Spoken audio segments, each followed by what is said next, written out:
Yes, hello everyone, and thank you for having me back again. And yeah, this is number 13 on the sort of reports on what's happening with the coronavirus.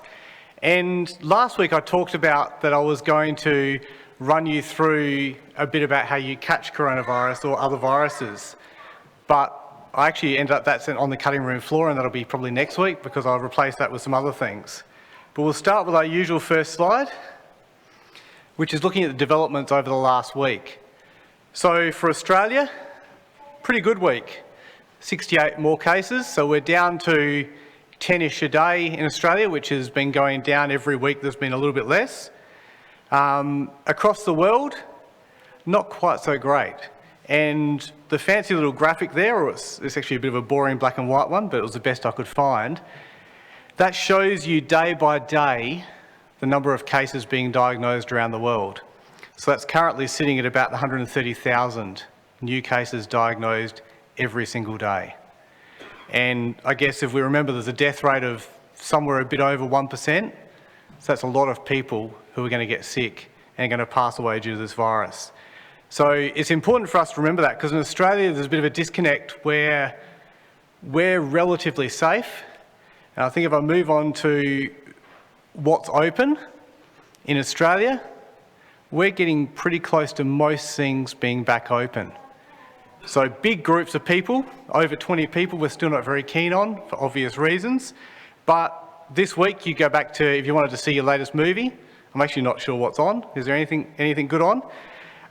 You go to your favourite restaurant, and in fact my nephew stayed with us last night because my sister and her husband got to go out to a restaurant for the first time for several months.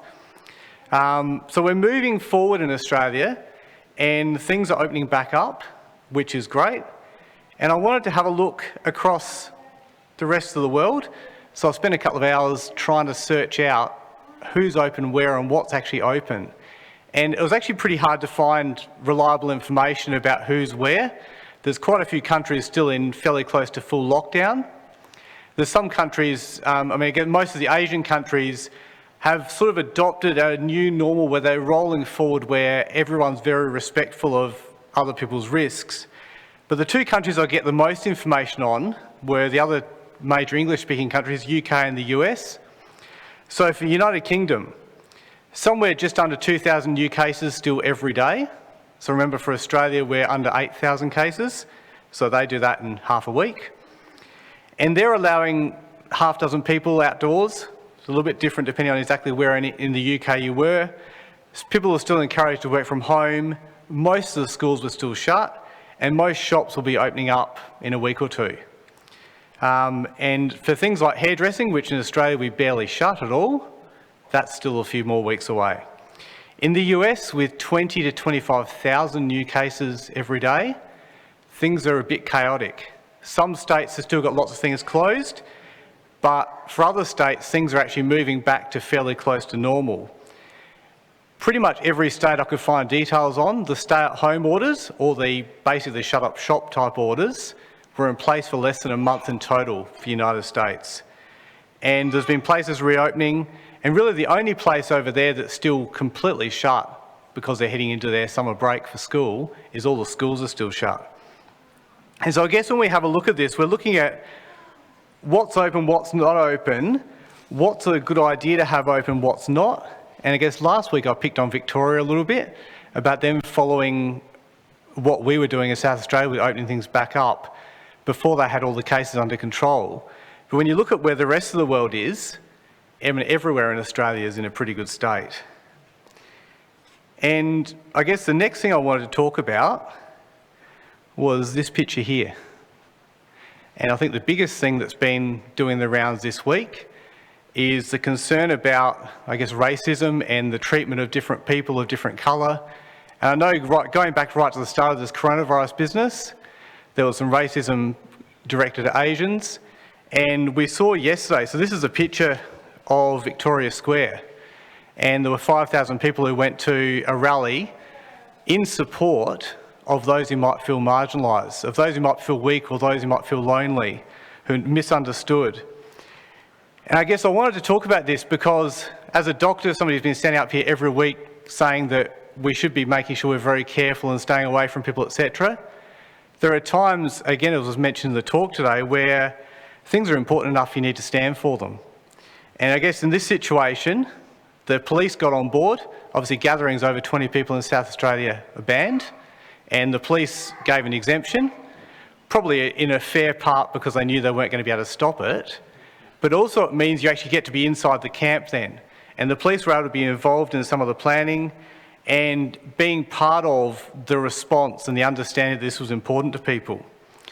And so we ended up with a situation in South Australia where 5,000 people have turned up and there were no arrests, nothing, no incidents, nothing happened that was any great concern. I've sort of spoken to some people who were there, and a lot of people had masks, a lot of people were keeping their distance. And in fact, I went back looking this morning at the last major rally that happened in South Australia, which was in November last year. There was a rally about climate change. And I was trying to judge the difference in density of people. And when you looked at the photos of Victoria Square of climate change rally, people were shoulder to shoulder, and the overhead cameras, you couldn't see anything apart from people.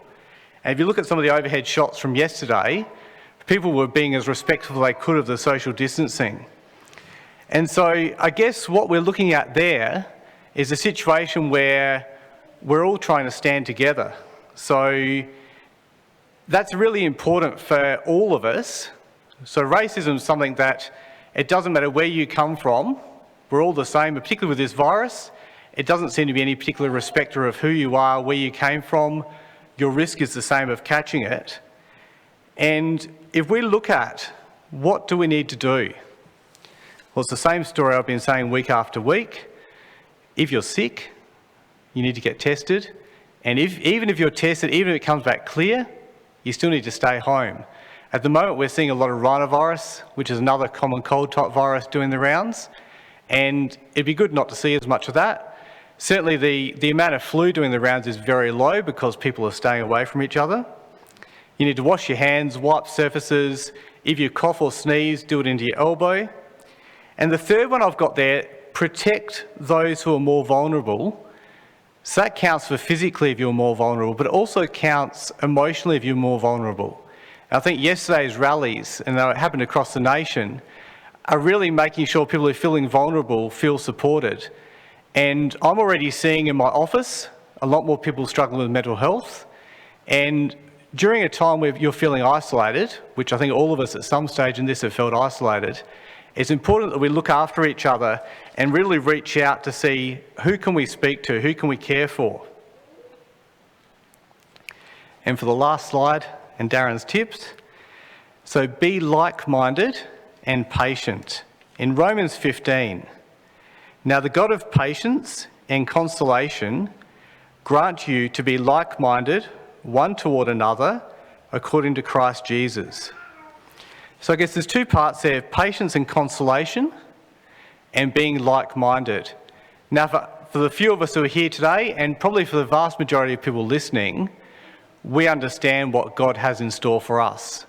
And if you're listening and you're not sure, and you're wondering where some of that patience and consolation is coming from, then get in touch with one of us and we can tell you where it's coming from.